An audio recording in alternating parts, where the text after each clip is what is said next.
So, of course, there's an amended complaint in the case of Justin Baldoni and Blake Lively. Blake Lively has filed an amended complaint. And like so many others, I'm still reading it. I think it's 140 pages long. You can tell already that there are some major changes that change the complexion of this entire situation. And that sort of brings me back to what started this entire thing, which was the story in the New York Times.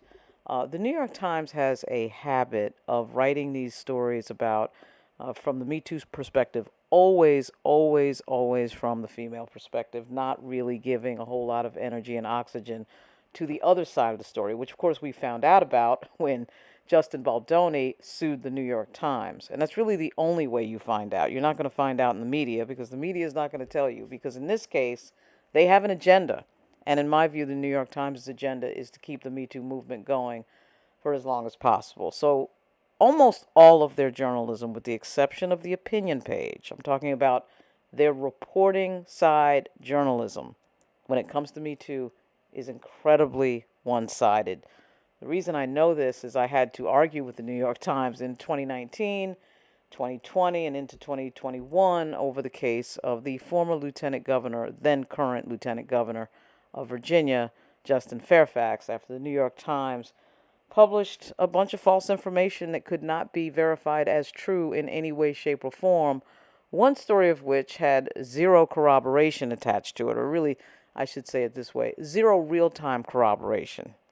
So you have, two stories from 13 years ago and 20 years ago. The New York Times prints them, doesn't really investigate them, blows up and destroys somebody's life. And then when you present evidence later that, wow, these stories may not be true and here's why, they take off and disappear. So in my view, this is not really journalism that we're watching. This is an agenda from the New York Times. It doesn't surprise me. I'm from New York. I just think that this is a reflection of what journalism has become instead of what Ben Bradley spoke about when he said that, you follow the facts and the facts decide what will happen next in the story. That era of journalism, I can't say it's over because we had another era exactly like this called yellow journalism previously. But what we're seeing is, I can't necessarily call it fiction writing, but it certainly leaves out a lot of facts and details that for most people would change the face of a story if you knew all of those facts. It changed the trajectory and the narrative. So in that original piece written, 90% of that story was told from her point of view. And then when all the other facts are added that we found out from Baldoni in the weeks ahead, it changes the trajectory and the entire narrative of the story. But that story, that original story that the New York Times did, was really about this whole, oh my goodness, how someone is treated when they complain about sexual harassment. That's what they were trying to write. They did the same exact thing. And the shadowy figures in the background and the PR, they're always trying to make it sound like the PR crew in the background is shadowy and it's all planned out and it's all very sinister. They did the same type of story related to the Andrew Cuomo case, where his sister is helping him out in the background. New York Times has this whole big story about how sinister that is. And it's ironic because I actually think that all of this is going to lead to the repeal and the flipping of Time Sullivan.